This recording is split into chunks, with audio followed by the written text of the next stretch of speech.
Welcome to Buckets, coming to you from the Tommy John Home Studios. My name's Matt Moore. I'm the senior NBA writer for the Action Network. I'm joined by a whole host of all of our guests, all of our panelists, all of our bettors here on Buckets. Got lots of folks for you on this, your NBA Finals bet extravaganza. I just came up with that today. I'm so excited for it. Your bet extravaganza is here. We've got bets from Chris Raybon. We've got bets from Jim Turvey. We've got bets from Joe Dellera. We've got bets from Bryan Fonseca. We've got bets from Chris Raybon. And we've got bets from the guy joining me first, Brandon Anderson, NBA futures analyst. You can catch him on our series preview for this episode, as he's been with me throughout every series for the NBA playoffs. He'll be on you will have also heard him by the time you hear this episode. You'll have heard him on our props episode as well. Lots of stuff to get to today. I do want to let you know that you should be checking out our WNBA show, Buckets. WNBA Buckets is a phenomenal show hosted by Jim Turvey. You need to be downloading and listening and subscribing and giving the 5-star reviews to that. The WNBA season's also tipped off, and if you're an Action Pro subscriber in the Action Network app, our brand new WNBA projections are available in the app now. Whether you're looking for an edge betting WNBA sides, totals, or player props, Action Pro projections are the perfect tool for your toolbox this season. If you aren't an Action Pro subscriber yet, you can get $20 off an annual subscription right now. Just visit actionnetwork.com/pro to sign up. That's $20 off the annual subscription price at actionnetwork.com/pro. Brandon Anderson, Branderson, as I've started to call you because we have another Brandon now. I will let you know that having recorded some of the ones that come after this segment, there are long shots for the series that you're going to have to topple. So we haven't done series props by the time we're recording this. You better be out doing it, because Bryan Fonseca at the end of this show brought the heat on some long shots. Well, leave it to Bryan and the Heat. You know, that only checks out for him. Heat money line. Heat sympathizer Bryan Fonseca. But you, for this episode, because you've given out so many series bets, you have got some angles for game one, which I think is a great way for us to start this episode. What do you like in Thunder Pacers game one of the finals? Yeah, rest assured, as we will record in the future, but in the past for you, dear listener, there will be plenty of long shots and prop bets. I believe I have 23 of them for series props in our Google Doc right now. They'll be there. Today, for me, just game one bets. I'm going to start out keeping it easy with a side. One of the best bets in sports, I think. Finals, home team, game one. Give me the Thunder minus the 9. Home team, game one of the finals, last 2 decades. Here's the number. 16-3 against the spread by almost 5 points a game, covering 17-2 straight up during that span, including favorites of more than 5 points, which we've obviously got here. I think this is our second biggest favorite in a game one. Those teams are perfect 12-0 straight up by 13.5 points a game. Every single win by 8 or more points. That almost covers the line for us. All but 2 of the wins by double digits. This is not just a system play. Go back and listen to the series preview. I am all over Oklahoma City in the series. I especially like them at home. They've been almost a plus 25 net rating at home in the playoffs. I especially like them at home in the first half.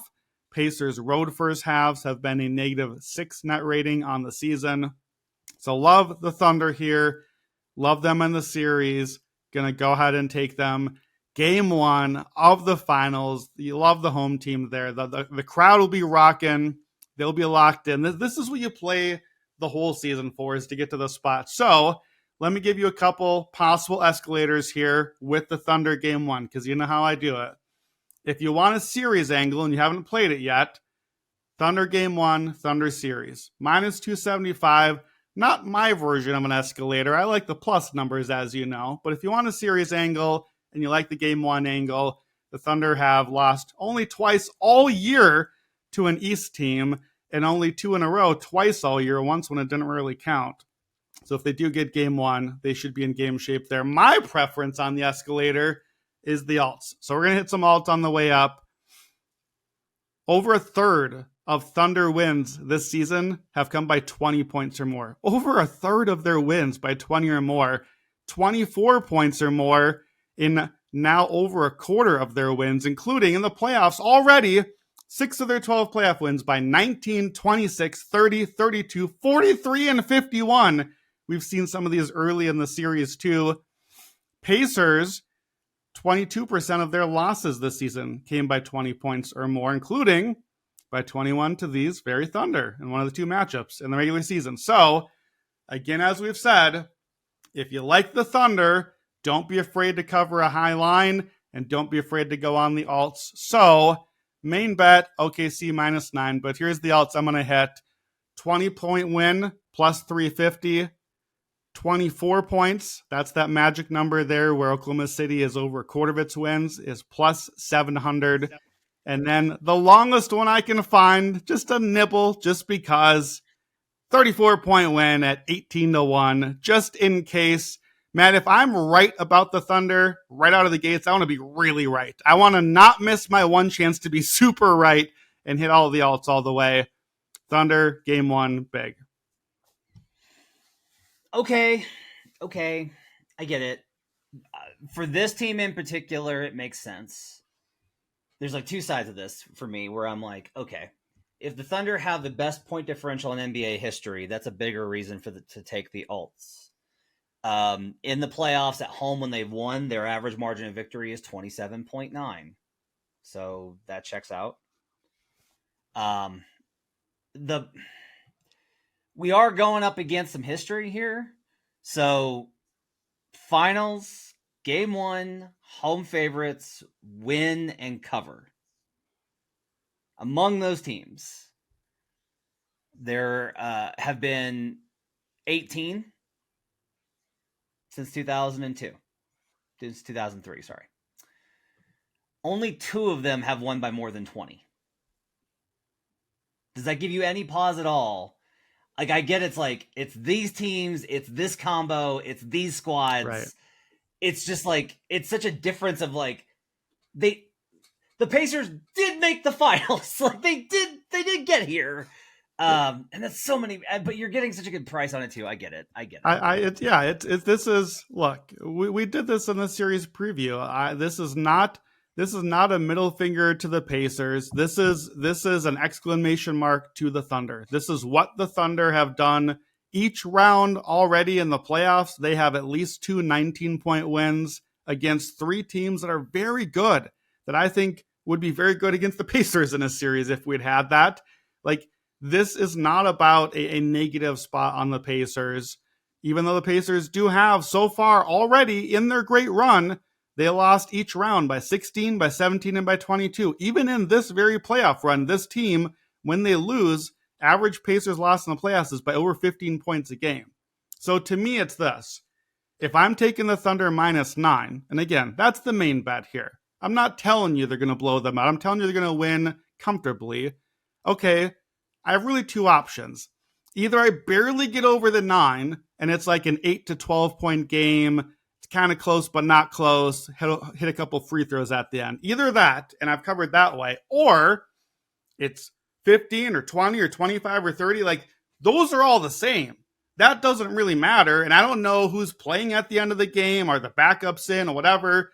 And history for both of these teams, but especially the Thunder, tells us if it is the version where it's 15 plus some version, to take the long tail. So it's just that. If I'm going over the 9 anyways, with this Thunder team, I need to bet the alt. My favorite of the 3 is the 24 plus win at 7-1. So that will be the heaviest of the alts. But again, OKC -9. That's the main play here. This is how you win, is like, you do these moves, and if you lose, it's like, it's a fraction of a unit. But if you win, it's like, I hit this and this and this and this, and it just like racks up. It's like a jackpot machine on a slot machine for you. To your point, game 1, home favorites, won and covered. What I did not factor in when I did that first analysis with the ATS margin, because we're starting out from a higher level here at 9.5 right on the series line.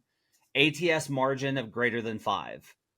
13 of the 18 games where the home favorite won and covered. Greater than 6, 11 of the 18.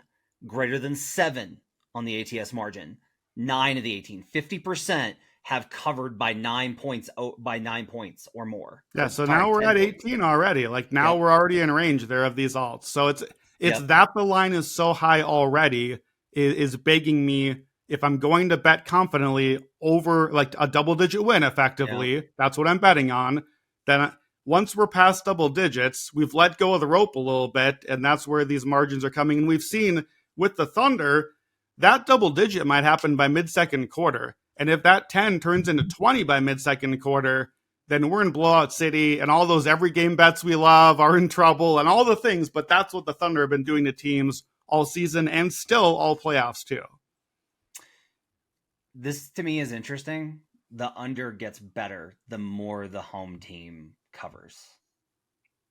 Just as something to keep in mind. So maybe a Pacers team total alt under is a different version of this then, is what that would imply. Because obviously the home team winning is putting up the points.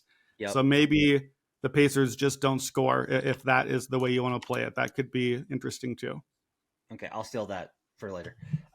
Hit me with another best bet. All right, so my top prop for this game, this should be available. It's at a couple of big public books. I'm going to take most assists in the game. So game one assist leader, Shai Gilgeous-Alexander, plus 245 is the best number I see. My strongest prop read of the series is that I want to fade Tyrese Halliburton assists. This season against the Thunder, he had only 5.5 assists per game, was his lowest against any team in the season, on 11.5 potentials, also his lowest against any opponent. Next closest was the Spurs. They defended him very similarly. The Cavs, I think, defended him similarly-ish in the playoffs. He didn't even lead his own team in assists in that series. Andrew Nembhard did, and Andrew Nembhard actually was clearly ahead on assists and potential assists against the Thunder in those two games by 4 potential assists per game. So Halliburton way down, over 4 potentials a game from his season average. He's down over 10 points in assist point created in those games against Oklahoma City. 10 points is a huge amount. And that's consistent with what the Thunder have done against Ja Morant, Nikola Jokic, Anthony Edwards. That's what they've done to them in the past 3 rounds. So I think Halliburton's, whose line is at like 9.5. And if you only can just play the under, love Halliburton under 9.5 assists. That's a great way to just start there. That line is too high. I've bet Halliburton's under 9.5 assists per game on the series. That's my favorite series prop bet as well.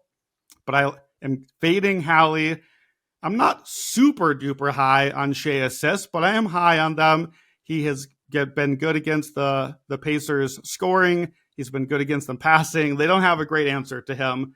So I'm fading Hallie. 9.5 assists. That's my favorite single bet, like with regular odds. I'm taking Shai series assist leader at 5-1. If you haven't bet that yet, start there. That's my favorite series leader bet. So this is just that in game one form. If we are right about the assists, if Hallie is too high and Shai is too low, then this line just gets shorter as the series goes on to get most assists in the game. Even already, the way that steam is coming in, Halliburton, 9.5 assists, it's pushing down. He's at 8.5 some books. Shai, over 6.5 assists this game, is pushing up. It's at 7.5 at one book already. Okay, you can just play those separately if you want, but if Shai gets over 7.5, that's at least 8. And if Halliburton's under 8.5, that's at most 8. Well, here we are. Shai, most assists in the game, plus 245.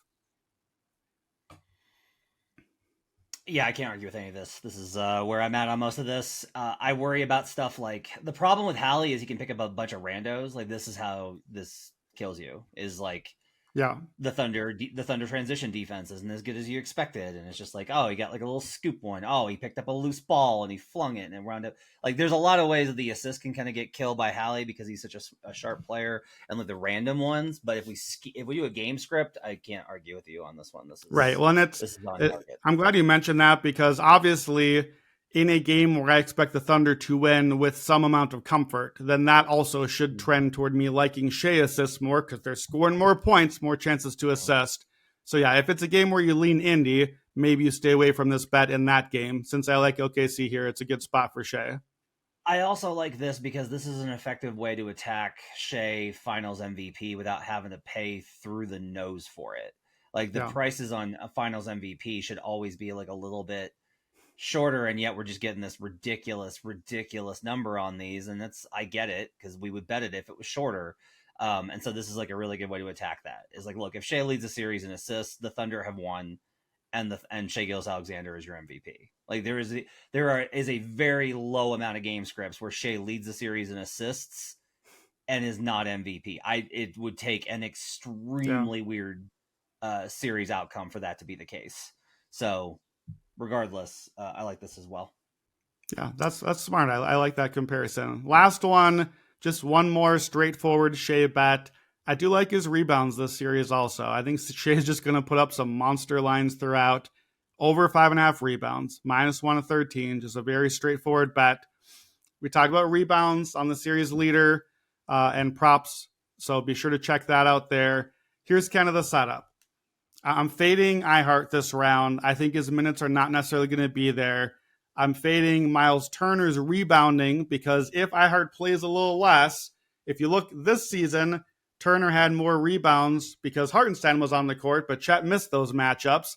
Last season, Turner only had 3 rebounds both games. Chet played in those games. Obviously, iHeart was on a different team. So I think this series trends smaller. We'll see in game 1. You don't always get the thing in game 1. But either way, I think we're going to get rebounds from other guys. Look, this is somewhat at least adjacent to our Ant rebounds 50-1. This is other dudes are getting their rebounds in these Thunder series. The big men are either not on the court as much or they're boxing out. Last 2 years against the Pacers, Shea has had 10, 7, and 7 rebounds. So easily over this line, averaging 8 a game, scooping about 2/3 of his opportunities. And we've been playing Shea rebounds consistently in the playoffs.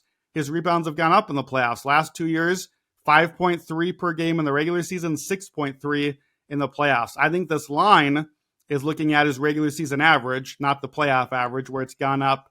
So again, over Shea, 5.5 rebounds per game in the series is another one of the bets I like. Love him for, well, I like him. I don't love him. For a series leader, 22-1, betting him and Siakam there if you haven't done that yet. This is just betting that right out of the gates in game 1, over 5.5. I would suspect this line maybe ends up closer to 6.5 by the time we get middle of the series. So Shea, over 5.5 rebounds. I think rebounds continue to be the thing that perplexes me the most about all of basketball. I don't really understand what causes who to get what or how they operate or the functions of them. So yeah, I can't disagree on this. I get the ideas of it. I don't think Shea's going to be in it. Like one of the things that Shea rebounds is probably a good one just because he doesn't have to pay as much attention. They'll stick him on whatever the least dangerous threat is, and then he can focus on rebounding. So makes a lot of sense. And anytime there's like a loose ball situation, the other guys will let him get it so he can push the pace, so he can push up the floor. So makes sense. That's Brandon Anderson, who likes Shea Gilgeous-Alexander assists, Shea Gilgeous-Alexander rebounds, and the Thunder to absolutely immolate, annihilate, destroy the Indiana Pacers in game 1. Generational hater, Brandon Anderson, no matter what he says that about this not being generational lover of ROI, Matt Moore. That's got to do it for Brandon Anderson. Up next, let's talk to Chris Raybon, the man, the myth, the legend, and get his bets for game 1 and the NBA Finals overall. Up next, the man, the myth, the legend. I've called him the best bettor I know. He's amazing. He does projections at Action Network. He's all over the Action Network podcast for NFL. You can catch him in the Action Network app at Chris Raybon. It's Chris Raybon. He's here to talk NBA Finals. Chris, you are not afraid to pay the juice here right off the top, as well as having a couple of side angles. What are your favorite bets for the NBA Finals between the Thunder and Pacers? Yeah, so we're going to start with Oklahoma City to win the series. I'd weigh the juice at minus 500. That might not make sense for everyone depending on your bankroll. So I got a bunch of other much juicier bets that we'll get to. But I just kind of want to talk about the series from kind of a more zoomed out perspective, since I know we're going to get into specifics over the next couple of days as we preview the games. But just looking at this with OKC, first of all, one of the better finals teams on paper in a long time and ever, really. So the NBA went to the 16 team playoff format in 1984. Oklahoma City has the best schedule adjusted point differential of any team since 1984 in the finals. If you got a 7.5 or more, you're plus 7.5 or better.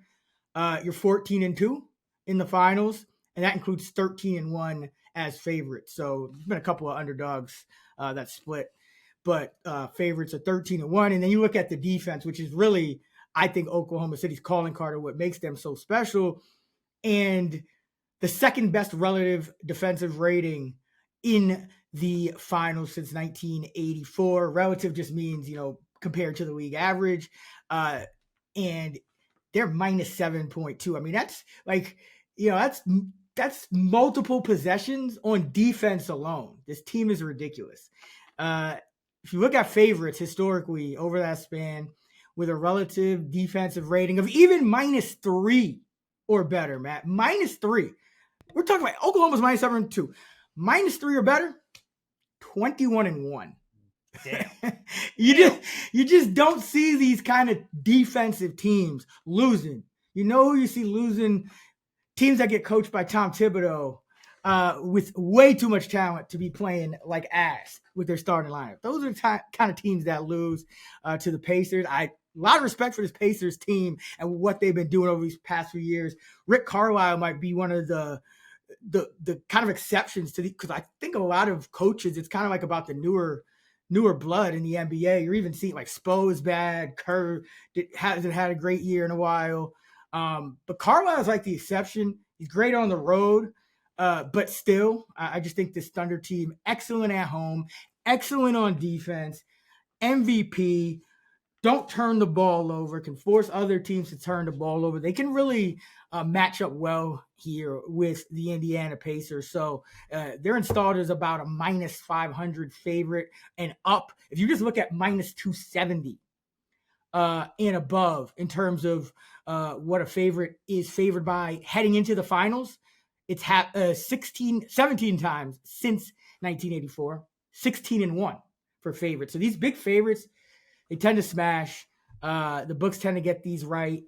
I'm on board. But let's talk about how I'm going to actually really try to attack this and get some value here. One way you could do it is you could try to parlay game one in the series if your book lets you. Now, you're still going to get minus 275 or that. So we won't talk much about that. But Oklahoma City to win the series in a sweep, you could get that at plus 425. If you look at those big favorites that I just talked about, 16-1 when they're minus 270 or better, they win about in 4 games about 20% of the time. So it's it's a little bit above the average, and some of the other metrics that Oklahoma City kind of stands out in kind of actually raise those odds a little. So I'd actually, if I'm splitting a unit between this and then 4-1, you could get that at plus 250. So that seems like the consensus. But if you get one of these 3 right, either 4-0, 4-1, and then 4-2, you can get as good as plus 450. If you just get one of those 3 right, you could pretty much lock in a profit if it doesn't go 7. It rarely does when you see a team this good and this highly favored in a spot like this. So, and just for some context, favorites above minus 270, 16-1 in the finals. When it's 270 or shorter, minus 270 or shorter, all the way down to 15-9. That's barely clearing 60%. So that's kind of the cutoff. Last year, we got kind of a discount on the Celtics, but no such luck this year because, again, I think the Thibodeau factor adjustment for the Pacers. So we're going to go with those 3, 4-0, 4-1, 4-2 altogether. that pretty much happens almost 100% of the time. You rarely see sweeps. And I mean, you really see these things go to game 7 in spots like this. So I'm banking on OKC winning in 6 or less. If it does go 7, it's worth noting that favorites are 6-1. So it's not like it would be a great bet to bet the Pacers in 7 if you're going to hedge in any way. I think the hedge, Halliburton MVP, you can get some nice odds on. And you got to take the Pacers in 6 games, I think is the sweet spot, but 6 or less, or just take them on the series money line or something like that. But that's how I'd hedge on the Pacers if you feel strongly about it. I don't. Like all this, the implieds here are good, and you can hear kind of my take on this with why I'm laying the -2.5 on the series spread. By Chris's numbers that he's got here, which I think are excellent numbers here on the faves at 270 or more. 19% plus the 38%, that's going to get you to a minus number here on the -2.5, which is, about where it's at. I'm willing to lay the juice on that one, but I think playing all these series outcomes based off of how you feel about the Pacers' chances, if you're just like, well, I think they get 1. Okay, well, there's ways to bet that. Well, I think they can take 2 off of them. Okay, well, there's ways to bet that. You are on lockstep with me and Brandon Anderson. I gave the case. If you want to hear, by the way, if you're listening, you want to hear the other case, the other side of this, Jim Turvey talked me into doing literally like a 40-minute podcast of him trying to convince me of the Indiana Pacers and how they can at least extend the series, if not win it outright. So you can go listen to that as well. But this is all great stuff here. I'm in lockstep with you on the trends here. I do think it's interesting that the market is just so directionally accurate in the finals, right? That just like, it makes sense that every round we're kind of weeding out teams that maybe shouldn't be there. And then you can, I said this kind of in the beginning, like you can win 1 series if you're not that good. You can win 2 series if you can win that good. And in the Pacers case, I think they're good, but it's like you can win 3 series even if you're not elite. You can't win 4. That's why we see teams that are not 4 seeds or they're not top 3 seeds have only won the title 2 times. That's why we see the 40 wins before 20 losses rule work out over 90% of the time. And OKC checks all these boxes. So like directionally, the market has been correct as when we get to the final spot here.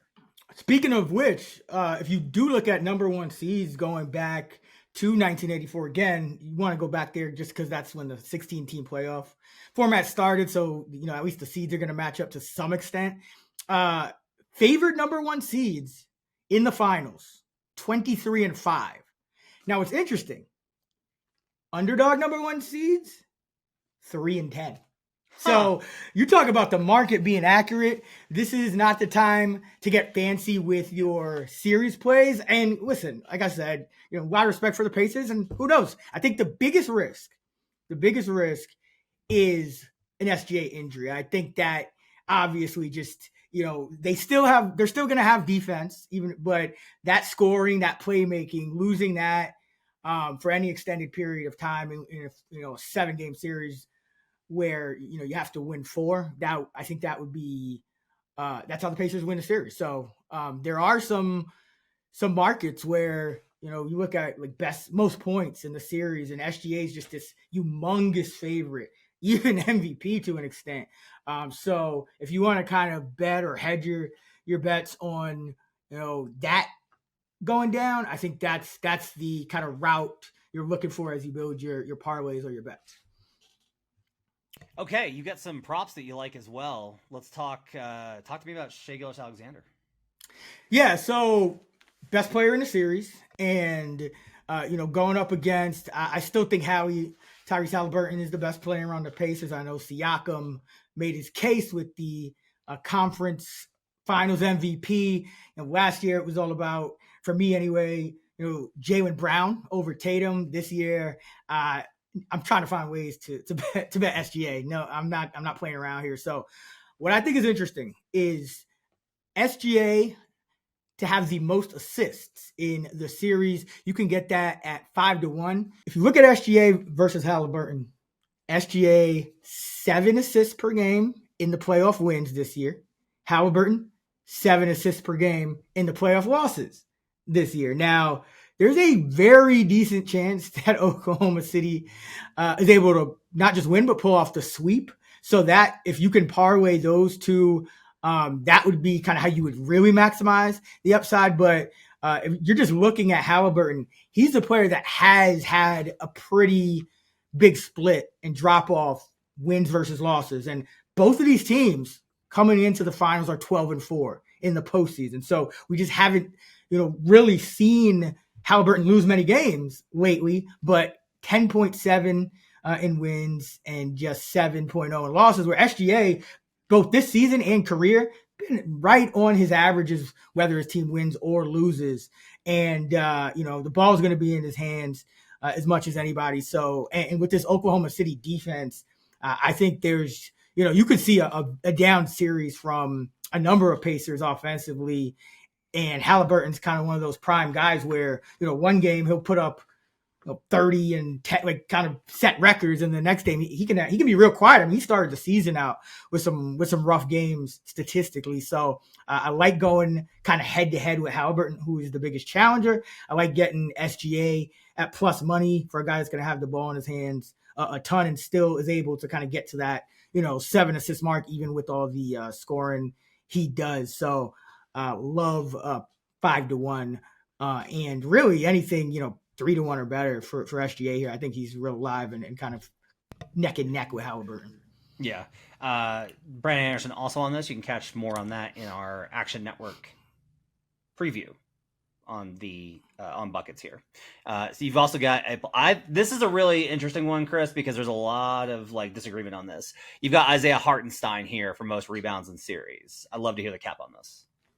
Yeah, well, first of all, he's plus 350. So your disagreement just has to go to does he do it, like a quarter of the time or something like that? It's not necessarily one of those things where he's should be the favorite necessarily, but he actually might have a case to be, because I will say I think this is going to be a little bit better of a matchup for him than the Minnesota series, just because you don't have like a Gobert type of a player here. Miles Turner is more of a, he's going to move around. Now he can't take you away from the rim at times, but I think Hartenstein probably, if I, had to bet an over under, I would say he gets more minutes in this series than what he got last.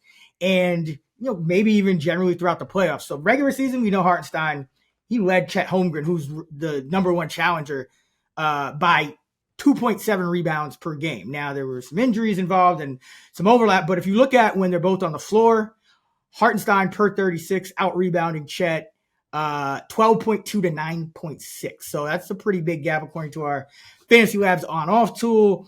And just in the postseason, even with Hartenstein losing out on some minutes and whatnot, he's still at 7.9 rebounds per game on 16 chances per game. Holmgren's not even a full rebound better throughout the postseason. He's at 8.6 on 16.2 chances per game. So that's just 0.2. So if we get some a little bit of a minutes bump for Hartenstein in this series, I think he's very live and is good going up against the Pacers, because you don't have to worry as much about anyone on their squad. Number one, just because you expect Oklahoma City to play well and rebounds to maybe be a little scarce, but also just because the Pacers are kind of in this purgatory where anyone can get rebounds on that team. But, I know we were laughing about Halliburton, rebound under or something in one of those games, and he had 8 in the first quarter. So anybody can rebound on the Pacers, but over a series, they usually don't, challenge the leaderboard. They're usually in that 5 to 6 range. So I think Hartenstein versus Holmgren is the play here, and Hartenstein at plus 350 for a guy who led by multiple rebounds and was pretty even with a minutes decrease. I think you got to take that. Yeah, I'm not as confident that Hartenstein's going to be played off the floor as some of my colleagues are. I think it's very possible that Dags is no, we're good. And even if it's they play more stagger, I also just think that Hartenstein's in a really good matchup here. I actually there's some dynamics of the series I think that he's going to be a little bit better at than Chet, even though I think Chet's a better player and is incredible and will do all these great things and can swing the series. I don't find this to be a bad Hartenstein matchup. And so I'm actually glad to see you on this, and I might go with you here at this at plus 350. And then last one, we've talked a lot about this one, but I'm glad that you're on this. Makes me feel better. Tyrese Halliburton, you like him under 9.5 assists per game in the finals. There's a minus 180 out there. What do you like about this particular angle? Yeah, and if you can't get that, I'm okay with the 8.5. You get much better juice. I've also seen some just flat 9s at about minus 120. So all those are fine. Essentially, just another way to bet on that same handicap of Tyrese Halliburton is down around 7 assists per game in Pacer losses in the postseason, and generally a guy who sees a pretty big split between games that his team wins, games that his team loses, and this Oklahoma City team again. We laid out some of the numbers with teams that have played this well during the regular season, teams that are favored by this much. It may just be a rough series for Indiana. There may be blowouts. We know how good OKC is at home. We know how good favorites are at home, especially in game ones in the finals. So, you potentially see some minutes lost, and it's just tough on this defense to do anything. And assists are included in that. If you look at OKC regular season, the number 4 defense in terms of assists per game at 24.6 in the playoffs, just 21.8, also 4th best in the postseason, but that would have led the regular season. So this team is not a team that's probably going to give up a ton of assists. Halliburton will get them, but you just know Oklahoma City is going to vary, their coverages, and sometimes they'll probably want him to be a scorer. Sometimes they'll maybe force him to be a playmaker. But I do think OKC has the ability to just cut off all the Indiana shooters that Halliburton's going to pass to. I don't think Siakam has as good of a series. I don't think Neesmith is able to just start raining threes. Again, I don't think, Nembhard is going to have a ton of success. So, maybe, somebody, and in the bench, if he's playing with the bench, not a lot of guys there either. So, Miles Turner, I think Hartenstein, Holmgren, you got guys that, can, play a little further from the basket if need be at that position and make sure he's covered. So, and you could do some other things defensively on him. So I just don't see a lot of success for Halliburton shooters. So I could see him have some real poor, maybe even down. We've seen him as well as the 5s and 6s. I think, that's kind of his floor, but you could see that in this series. I wouldn't be surprised at all. So just betting him under his assists per game wherever you can get it. One of the things I like more about this is the more I get to kind of dive into the matchup is I think they're going to have to use him off ball a little bit. I think using him on ball plays a little bit more into OKC's strengths. And there's things that Hallie can really do off ball on the catch, then make a pass, these types of situations. But guess who's really good at ball denial? The Oklahoma City Thunder. I think their thing I think is going to be, let's pressure him, get the ball out of his hands, get it to anybody else. And then let's just not let him get back. Let's deny these dribble handoff actions. Let's deny these off-screen actions. Let's just switch everything on screen actions if we need to. And they're so versatile and so good at it. If he just doesn't get the ball back, that's going to lower his assist rate as well. So I love this bet too. Chris Raybon all over the Thunder in this series. SGA most assists, Hartenstein most rebounds, and Hallie under on assists. Those are his best bets. My thanks to Chris. You can catch him on the pregame show on Thursday at 6:30 Eastern, giving out Game 1 best bets as well in the Action Network app at Chris Raybon. Now, let's go to Jim Turvey and Joe Dellera, the future Jays, for their series best bets. All right. Thanks, Matt. Yeah, Joe and I here, fresh off of a couple of pods tonight with a couple of best bets. We'll have some Game 1 stuff. We'll have some series stuff as a whole. Joe, you want to get us started with your favorite bet for Game 1? Yeah, so I think we're going to both be aligned on this one, but I'm going to be on Tyrese Halliburton under 27.5 points plus assists. I think that this is a brutal matchup for Tyrese Halliburton. I do not expect anything like out of the ordinary from this type of series from him. So even in the postseason, he's only hit this in 50% of games. So we're not really looking, he's had big spikes and he's also had some pretty low lows. But looking at his history against the Oklahoma City Thunder, he missed this in both games this season. He had 12 and 21 PA, so some really, really low numbers for Halliburton against the Thunder. And he was only averaging 11 points and 5.5 assists. I really expect Lou Dort to make his life miserable. And he actually has the lowest usage against any player. Lou Dort has held him to the lowest usage against any player so far this season for Tyrese Halliburton. So I just think it's going to be a situation where Oklahoma City just says, hey, Not going to be you today, Tyrese. So anybody else can do it to us, but not you. And I think that that's what we're going to see. So I like under 27.5 PA. Yeah, this is actually my best bet as well. Now, the funny part is going to be when I get to my series best bets, you're going to be like, oh, why is that your best bet? Because you're interested in the Pacers. But I do think that this game one, we know game one of the finals for a home team that OKC is bananas good at home this postseason, all season really. And the biggest thing, like you said, is the usage. The ball's just going to be out of Halliburton's hands. Dort is really a tough matchup for him to even get started. Now, I don't think he's going to be turning the ball over a ton. I think the Dort is just kind of you put him there and the ball's just out of Halliburton's hands as much as like in comparison to what he normally does.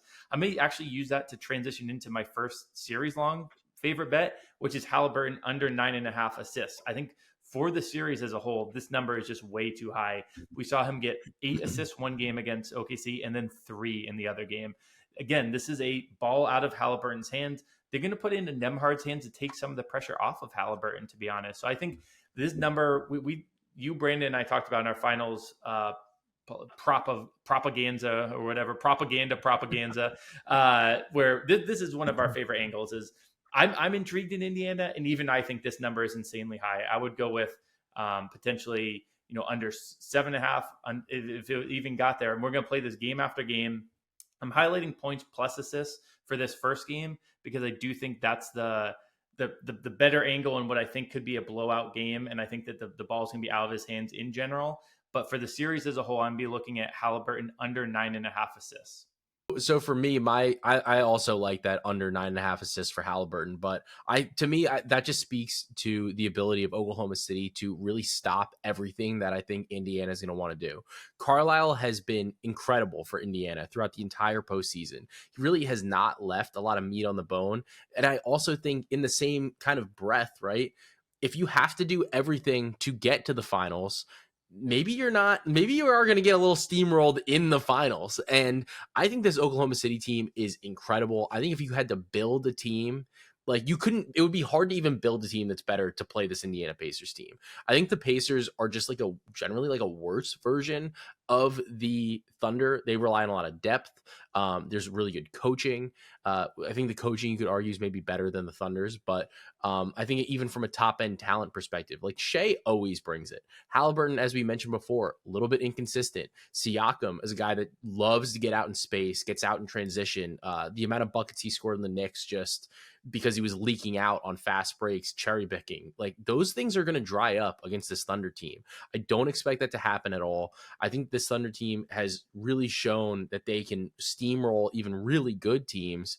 And with Indiana's inability to really size up, I think that allows Chet to play at the 5 a lot, which I think is optimal for this Oklahoma City team as well. So for me, I'm grabbing minus 2.5 games. It's about standard juice, like minus 125 or so. I think that this is a great opportunity for Oklahoma City. I'm interested in sweep, but at the same time, the NBA is so wonky this season with all the blowouts or, just crazy game results, some of the variance that's there as well. I think Indiana is well coached enough, and there's going to be a motivational spot probably in game 3 when they're down 0-2 that they come out and just have a gangbusters type of game. I think that's definitely within the realm of possibility, but either way, I think Oklahoma City can take care of this in 4 or 5. So I'm going to grab that at minus 125.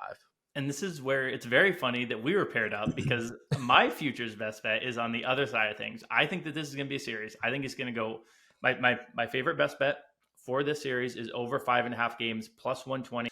Listen, I am against many of my very smart colleagues here, and it has me, a little bit nervous for sure. But I laid out the case, and I'll try and do it very briefly here. But I did it in long form with Matt Moore. You'll be able to listen to that. The kind of the case for the Pacers.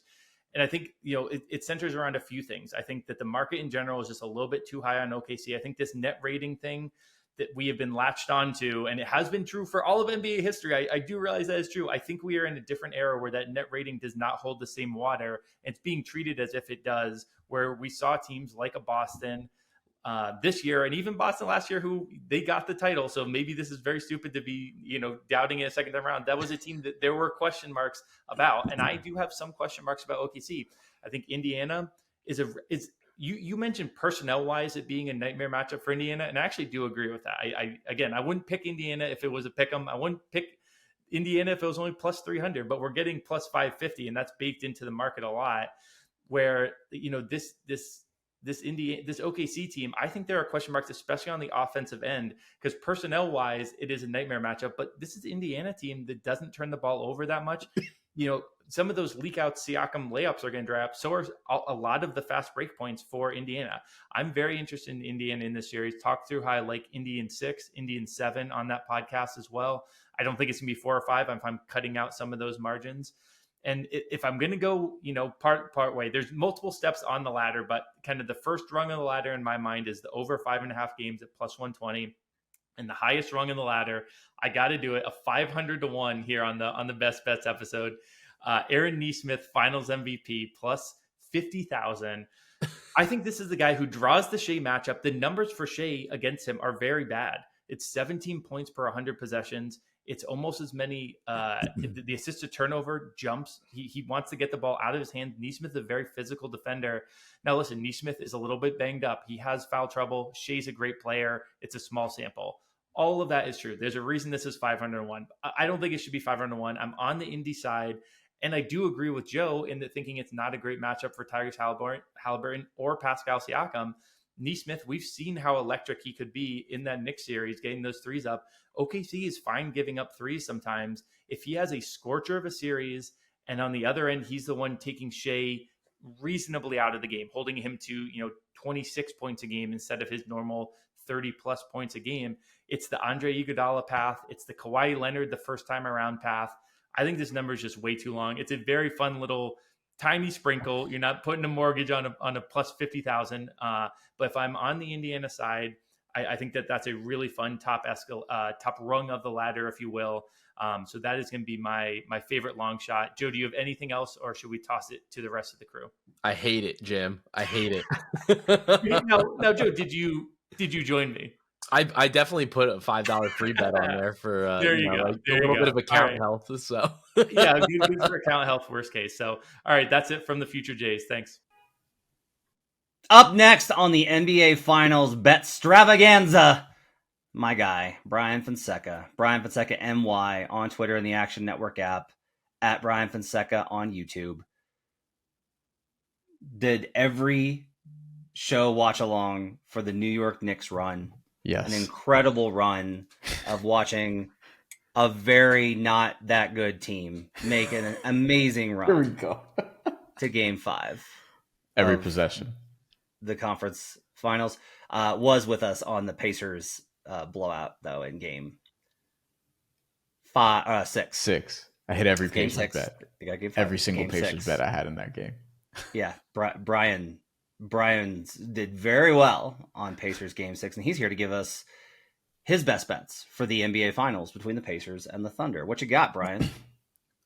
Real quick, these are 3 long shot bets, and this is important, what I'm about to mention. Okay. I did this before last series. One of them almost hit. And by almost, I mean it could not have been closer. I had Tyrese Halliburton and Jalen Brunson also, but I had Tyrese Halliburton to make a game-winning field goal at the end of any game, which is plus, I don't remember if it was 3,000 or 30,000. It might have been 30,000, whatever it was.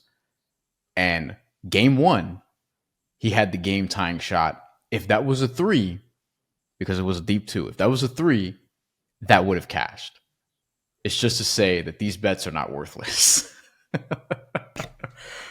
Great start. You're really selling it here, Fonseca. These bets, not worth. You're not literally donating to a sports book with these bets. It's very compelling. We were a foot on the line away from cashing Tyrese Halliburton. I think it was plus 30,000, but I have to check. Oof. It might have been 3,000. Who knows? But regardless, I have 3 long shots for you that I like in this series before I get into like the game-to-game stuff eventually, which we'll talk about in future episodes. Jalen Williams Finals MVP sprinkling plus 3,300 at one book. Either team to break the Boston Celtics single game NBA Finals steals record, 19 plus steals in a game, plus 8,500.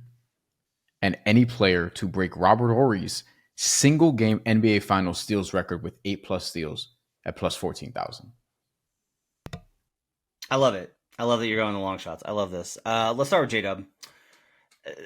What's your case for why you want J-Dub in this spot? Because I worked really hard to try and talk myself into once again losing money on Jalen Williams and couldn't do it. So try and talk me back into it here. I'm going to do it just because what if the focus is on SGA so much that Jalen Williams has a runway to doing this? I think if you're a secondary guy, what you need other than points is you need to be able to fill it up in terms of rebounds, assists. We at this network have, for the entire playoff run, liked Jalen Williams, rebounds, assists, overs, or just the assists or just the rebounds. I've been on rebounds, assists for a lot of the games. He's cashed in a lot of the games. I think this is another series where he can get overs on that. That's a prop that will probably be one of my favorites every game because of the rebounding potential in this matchup and the playmaking potential, honestly, too, given that we may see some pace and we may see some points. I think he'll have a two-way impact, too, because we could see Jalen Williams. I talked about, or I touched on steals. We'll talk more about it, but he's one of these guys that can get 5 steals in a game, as he did in game 1 against Minnesota in the Western Conference Finals. And it's like, if the scoring is close enough to SGA and he's filling up in all these other categories, or if Shai Gilgeous-Alexander is scoring for or struggling to score for whatever reason, which I don't think he will necessarily, but I think Shai's like minus 500, 600 to win finals MVP. And I'm like, there has to be another look. And I'm trying to talk myself into anybody else on the Thunder. I gave a look to Chet Holmgren. You know what I mean? Like I thought about it just from a points rebounds perspective, but I don't know if I trust his consistency yet. I trust Jalen Williams' consistency more. And I would also want to ask you, how do you think they're going to guard SGA in this series? Do you think this is going to be a Nesmith thing? And if so, is Siakam going to get Jalen Williams, or how do you expect them to play that? Because I don't think Nembhard is big enough for either. I'm expecting Jalen Williams, a Siakam on Jalen Williams. I'm expecting them to. So Nembhard is not a no-go. It's like in the regular season when we say like you gotta have innings eaters. You can't have Nesmith on Shai for 45 minutes. Yes. So you put Nembhard on him probably in drop, I think. And if he picks up 2 quick fouls, all right, here we go. We're going to move him off, and then we're going to put Nesmith on him. And if he picks up 2 fouls, then you're in trouble. They will throw drop, a high drop, switch. Blitzing is tough for them. They're not a great blitzing team. They're not, yeah. But I kind of wonder if they're going to do it a little bit more. I could see them doing it at SGA. I don't think Carlisle wants to get the big that far from the basket because I think he's going to worry about the rebounding. That's the real problem with blitzing, is if you put if they attack Turner or Siakam and they're out on the perimeter, and then you got Chet or Ihart on the interior, now you've got both bigs able to rebound against one of yours, and now you're right back in that Knicks series with Mitchell Robinson getting 1,700 of them. Neither of those guys is Mitch, but it's still not something that they want. I think this is going to be a heavy zone series. And I got to kind of think about what happens if it's a zone series, right? Like, what happens on the rebounding if it's a zone series is a very interesting question that takes a lot of advanced analytics that I don't have access to. But I think that's a very interesting question. But to get back to your main point here on this cap, I do think that Jalen will get guarded by Siakam, who J-Dub did awesome on Siakam in the regular season matchup. Siakam, Jalen went for 5 of 9. They scored 20 points on 18 possessions.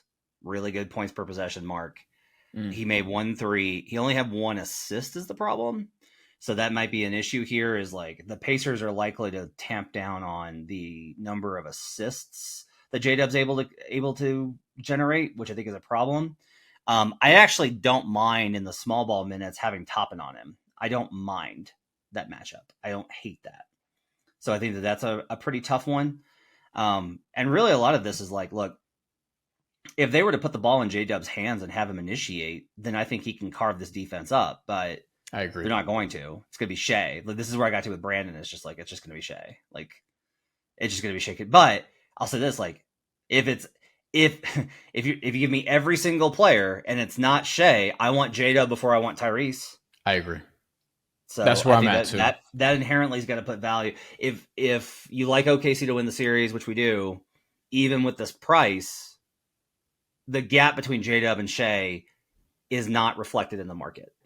Yes. Like, I don't think this should be plus 3,300. I feel like this should be plus, I don't know, 1,000, 1,500, something like that.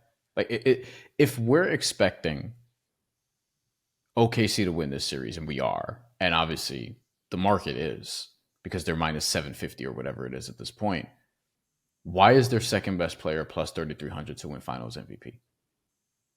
Right. It just doesn't make sense to me. So to me, it's also a numbers thing where it's like, why is he? That's why I looked at Chet, because it's like he's plus 8,000. And what if Chet has a couple of monster rebounding games? The problem is I do think he's inevitably going to have a couple games where it's like 10-6 and he plays 24 minutes, maybe in foul trouble. Like, he's less reliable to me than J-Dub. I agree. Okay. How did you find the steals props? Not in terms of like, where did you find them on the market? Like, what got you? Were you just looking at the specials and were like, oh, hey? Or were you specifically hunting for steals specials here? A little bit of both. Because I'm trying to look for just bets that I like in the series. And the markets are tough because overwhelmingly Shea is expected to lead in points, which is totally understandable. And he's heavily juiced to do that. The rebounds are probably the most interesting market. I couldn't get to a place where I'm like, definitively, it's this guy or this guy. I think J-Dub actually has some interesting value there. I'm not sure he's going to do it, but it wouldn't stun me totally. Although I feel like that could be Hartenstein's category to lose. The assists, obviously, like you're looking at Tyrese, you're looking at Shea. I don't know if Tyrese is going to have like an awesome assist series. I actually have some questions about that. His over-under for like to average is like 9.5. The under is juiced, to which like that was interesting to me. So I thought about steals because I'm expecting pace. I'm expecting pace from both teams to an extent, especially from Indiana, because what else are they going to do? Indiana doesn't turn the ball over a ton, but I think Oklahoma City is one of the best teams that I've seen at forcing turnovers. And there's a world where they just use the pace against them, force some turnovers. And I think there could be a couple of games for Indiana that are quite chaotic on the offensive end. Tyrese Halliburton doesn't have, for someone who does what he does offensively in terms of managing the floor, running the show, he doesn't turn over the ball as much as people would expect. Like, I think they would look up his turnover numbers and be like, oh, that's not nearly as high as I thought it would be. But I wouldn't be surprised if in this series we see a couple of 6-7 turnover games from him, because OKC just has so many guys they can throw at him. Like, it's more than 5. Yeah, they're just that good. Okay, so I got an interesting thing here. Because I was like, well, Brian, the problem is that teams just don't generate steals like they used to. And that's like pretty well established that in the pace and space era, there just aren't as many steals. So I just looked this up, and the fourth tied for the second most steals in a finals game. It's 2017. And Kevin Love. Kevin Love got 7 steals. Yep. 7 steals or 6 steals in that game. In this before playoff that run, was 2008. There was a 2013 versus the Spurs where Wade had 6. That makes more sense though. There was a Jimmy Butler in 2020 in the bubble where he had 5. I remember that. So I think you got me here. I think, look, if it just takes one game where they're able to just like 2 random ones, and some of these are just like 2 guys deflect the ball, and 1 guy grabs it. Yes. And yeah, so it is a little bit more variable. Jalen Williams has had 6 in a game. Lou Dort has had 6 in a game. Caruso, I think, has. I know Shea has. Caruso had 5 in game 1 against Denver. Jalen Williams had 5 in game 1 against Minnesota. And unless I'm wrong, I looked this up. The most that OKC has had in the playoffs was game 7 against Denver. They had 16 steals. It felt like more, but they had 16. So there's both a few shy of the record. But if we're getting a lot of possessions, someone could just get either of these. And again, the numbers are absurd. Plus 8,500, plus 14,000. Like I would not put a ton on either of these. But OKC just has so many guys that can generate turnovers. And if you're looking at Indy, for example, like the way they played in game 5 against the Knicks and other stretches where they're just like too out of control, which, doesn't happen a ton, but OKC could force them into some bad habits with Cason Wallace, with Lou Dort, with Alex Caruso, with Jalen Williams, with Shai Gilgeous-Alexander. Like this entire team, the perimeter defense is sick, and it's unfair, honestly. The pace in the 2008 game that set the record was 94.9. That's glacial. The pace in the 2022 Celtics Warriors game, which is the 4th highest and the highest since 2008 with 15 steals, was only 98.6. And we think both these teams are going to play pretty up-tempo. They have to, for a number of reasons. So I could see it. I like any player to get more than Ori better than I like the team one, because that's so many steals, Brian. Like, it's just so many steals for 2 teams that don't turn the ball over. Yeah. But as a long shot, the Ori one has the longer odds too, because that's plus 14,000, and the team one is plus 8,500. Yeah, but for a long shot, I cannot blame you one bit for this.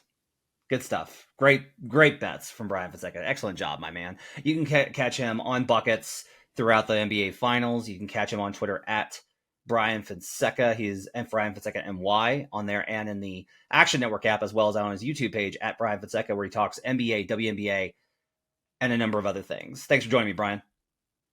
Absolutely. Anytime. Up next, more bets on the Betstravaganza. All right, next up, Brandon Kravitz. You can catch him in the zone Monday through Friday, 3 to 6 p.m., as well as the pre- and post-game host for the Orlando Magic. He's in the Action Network app at BK Picks.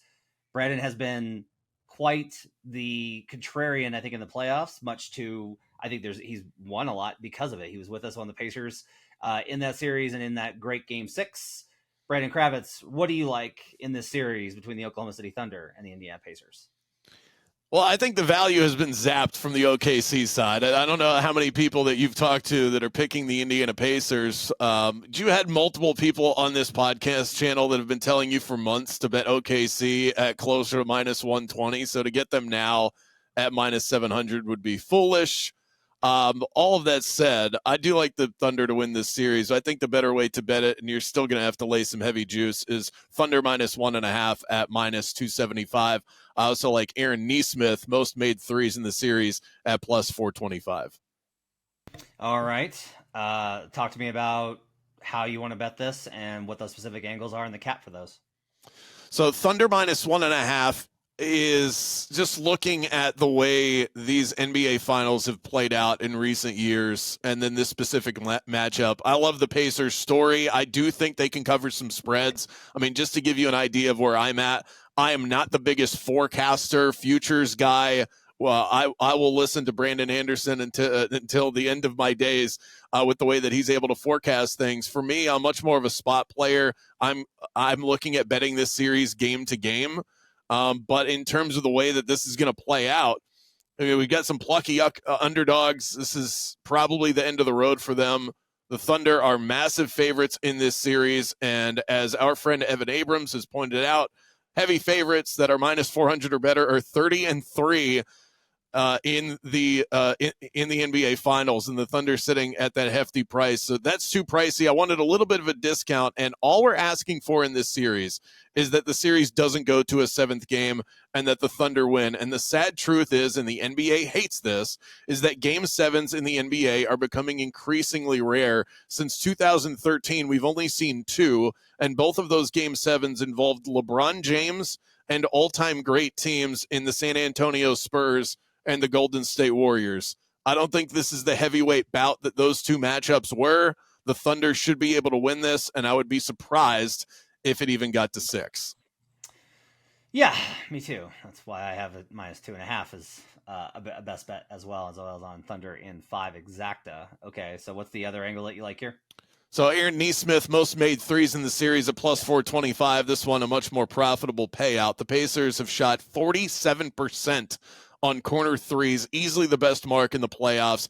Aaron Nesmith leads all players with 17 corner threes on 35 attempts. Nesmith also has the most made threes in the playoffs of any of the remaining players with 43. So as long as that ankle is right, the Thunder are going to let you shoot from the corners. I think this is one of the paths that the Pacers have. If I do my Doctor Strange, a million different scenarios here, I can come up with a way where the Pacers win this series, as unlikely as it is. And one of those ways is that Aaron Nesmith shoots lights out, specifically from the corners, but that he leads the series in threes is still possible, even if the Pacers get dusted in the way that everybody's expecting them to. If they pre-switch with J-Dub on Miles Turner and they give that switch of J-Dub, Halliburton will just run another screen guard with Nesmith and force 2 guards to try and cover pick and pop, and that's not ideal for him, and Nesmith can absolutely make those shots. The corner threes, I think, are still going to be there. I think you're right. They'll play to the corners a lot on passing lanes, but anytime that they're off, Nesmith is the one guy who's willing to shoot and shoot with accuracy. I think this is a great cap. It's one that is picking up a lot of steam with our action guys. You're going to hear a lot more about Nesmith, I think, before game 1 as well. So that's Brandon Kravitz. He likes the Thunder minus 1.5 on the series spread and Aaron Nesmith to lead the series in threes. Up next, let's talk to Kyle Murray from Roto Grinders about what he likes for the NBA Finals and game 1. I want to talk to you about Underdog. Underdog is one of the best places to make picks during playoff basketball. While they score buckets, you could score cash. Underdog is one of the leading sports apps, and you can play right now in your state. Their app has over 100,000 5-star reviews and millions of players. To play, all you have to do is download the app and choose whether a player will go higher or lower on one of their stats. You can choose from things like points, assists, and so much more. If you've been listening, you know that we're going to be higher on SGA assists and lower on Tyrese Halliburton assist throughout this series. Once your picks feel good, you can play with as little as $1. If you get everything right, you can win up to 1,000 times your money. Download the Underdog app and sign up with promo code BUCKETS100 to unlock a special offer of up to $1,000 in bonus cash when you make your first deposit. That's promo code BUCKETS100. Must be 18 plus, 19 plus in Alabama and Nebraska, 19 plus in Colorado for some games, 21 plus in Massachusetts and Arizona, and present in the state where Underdog Fantasy operates. Terms apply, void in Colorado. Concerned with your play? Call 1-800-GAMBLER or visit ncpgambling.org. In Arizona, call 1-800-NEXT-STEP or text NEXT STEP to 53342. In New York, call the 24/7 Hope line at 1-877-8-HOPE-NY or just text HOPE-NY. Joining me right now from Roto Grinders, Kyle Murray. He does all sorts of stuff over there. Baseball, PGA, basketball, all the sports, all the projections. And he's got plays for this NBA Finals between the Pacers and the Thunder. Kyle, what do you got for me? I got 2 player props for game 1, and I actually have a series-long prop, which is my first series-long prop I've given this season. So I'm looking forward to doing that one. You caught me off guard there. I was not expecting a series-long prop from you. Let's get that one first. Yeah, I'm going to go with a little bit of a long shot here. We're going to look at Pascal Siakam to lead the series in rebounds. And a little bit of the reason why I like that is just because I do think that there's a chance that this series runs a little bit smaller in terms of some of the minutes that these guys are seeing. Could see guys like Hartenstein, Miles Turner sort of run off the floor a bit. Obviously, Chet Holmgren is the pretty wide favorite to lead this market, and I think that's pretty accurate in terms of looking at where I project these guys on a per game basis. I do have Chet for 9.2 rebounds per game, but in second, just behind him, I have Pascal Siakam for 7.9 rebounds per game in this series, which is a pretty sizable bump compared to what we've seen over the course of the postseason so far for Siakam. But I think this is a really good matchup for him. Two teams that I think are going to want to run the floor quite a bit. Good rebounding matchup for him against the Thunder. And again, with the size discrepancy and sort of, I do think this is going to be a series where it's a smaller lineup, kind of going back and forth. I think both teams are actually going to enjoy and have no problem working towards a smaller lineup. So I have Siakam projected as the second leading rebounder in this series. So that opens up some value here at plus 550 over on DraftKings. So that's my series long player prop here. I love it. I'm actually coming around very heavily on this because I've been thinking a lot about kind of the matchups, and Brandon thinks that the Thunder are going to go smaller, and I think the Pacers are actually going to go smaller. I'm not going to be surprised at some Siakam top end lineups at 5. I think they're actually going to try and run a little bit with them. Now, I never think you should do that. I always think that going small versus the Thunder is working into their advantage, but the Pacers are a little bit of a counter to that. So I do like this quite a bit. That's a great look. For your game one bets, what do you like? Yeah, kind of looping back into that theory of both these teams playing small, especially on the Thunder side for me. We saw Isaiah Hartenstein get run off the floor in that Minnesota series, so I like him under 17.5 points, rebounds, and assists here. In that Timberwolves series where you were seeing two guys pretty much at all times with Randall, Gobert, and Naz Reid on the floor, still difficult for him to see consistent minutes. He was regularly held under 20 minutes, and even when projecting him for 20 minutes here in this game, I am for just 5.8 points, 2.5 assists, and 7.5 rebounds. Do you want to redo that with the train? Yeah, let's redo it. Sorry. No, I didn't hear it. You're actually, I think good. Just pick it up from where you're at. Okay. Okay, cool. It's like, it was probably just more on my end, but it was like super loud over here, but I was probably talking over it. Nothing comes through. It's okay. You're good. Yeah, so looping back into that series one and that game one sort of idea that these teams could be playing small, I like the under 17.5 here for Isaiah Hartenstein on the PRA line. When you look at that last series against the Timberwolves, it was difficult for Hartenstein to stay on the floor, held under 20 minutes several times throughout that series, and that was even with a matchup that could lead him to play more minutes with two bigs on the floor pretty much at all times with Gobert, Randall, and Naz Reid. I don't think that'll be the case here in this matchup against the Pacers. Miles Turner, obviously not that true sort of, 5 that you see when you're looking at a guy like Rudy Gobert. I don't think these guys are very comparable. So when you're looking at the minutes case here for Hartenstein, when projecting him for 20 minutes, which I think could end up being fairly high as well. I think a 17, 18 minute sort of projection for Hartenstein could be a perfectly reasonable outcome. But 20 minutes here in that projection, I have him for 5.8 points, 2.5 assists, and 7.5 rebounds. So like this under on 17.5 points for Hartenstein. This number is also being offered at 16.5, which I think is a better line. I would still like the under on 16.5, but you can still get it at 17.5 on a couple other spots. So like the value here on this number, under 17.5 PRA for Hartenstein. Love it. That's great. Absolutely terrific. And are we wrapped on yours, or we got anything else? I got one more, sorry. One more. What else you got for me? Yeah, I know we kind of touched on Tyrese Halliburton unders, but I like him over here in game one. Ooh! Ooh! Okay. Over 26.5 points and assists. I like this spot for him. Obviously, been a lot of narratives about Tyrese Halliburton, right? And now, you go back to the several games that he's played against the Thunder, not looking good in terms of the resume that he's put up on the board against this Thunder team. Obviously, Lou Dort is going to be on him pretty much 24/7 throughout this series. Obviously, that is a very difficult matchup. However, I think there's some value on this number at 26.5. I got it early on in the week, 2 days ago at 26.5, minus 110. It's climbing up a little bit, minus 125 already. It's still at 27.5 actually on a couple other sites. So 27.5 at MGM. So you can still get it 26.5 on a couple other books. But I do think this number could be at 27.5 by the time the game tips off. So more of a value reaching thing, but big total, right? 231 total is a pretty high number for a playoff series. And I do think, obviously, difficult matchup. But when looking at my projections, I have him for 19.7 points. So that's where the real edge is. 17.5 line, have him for 19.7 points. If you want to just stick to the points, happy to do that as well. But also have him for about 9.5 assists. So I like the over on the points and assists for Halliburton, who had a big series against the Knicks. And again, I think he's just turning the corner here. I think he's kind of taking that next step towards superstardom. I think game one in the NBA Finals is a great time for him to kind of keep carrying on that trajectory. Okay.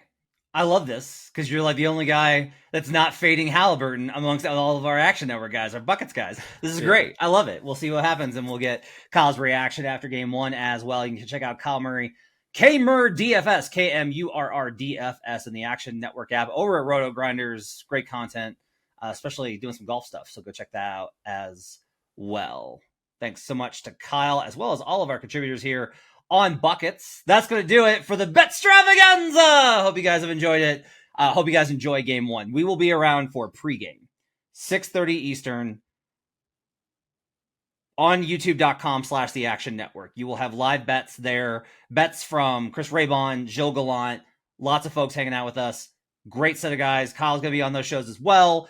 Post game, you'll have breakdowns of where the market is at heading into game two, how we should react to game one, series prices, all sorts of great stuff. Check it out, youtube.com/the Action Network. My thanks so much to David Payne for putting together these type of episodes. It takes a lot to put these episodes together, and I do appreciate the work from both him and Gifford Gould and the video team at Action Network for splicing these things together with all of our different contributors. Hope you guys have a very profitable time in the NBA Finals. We will talk to you before game one.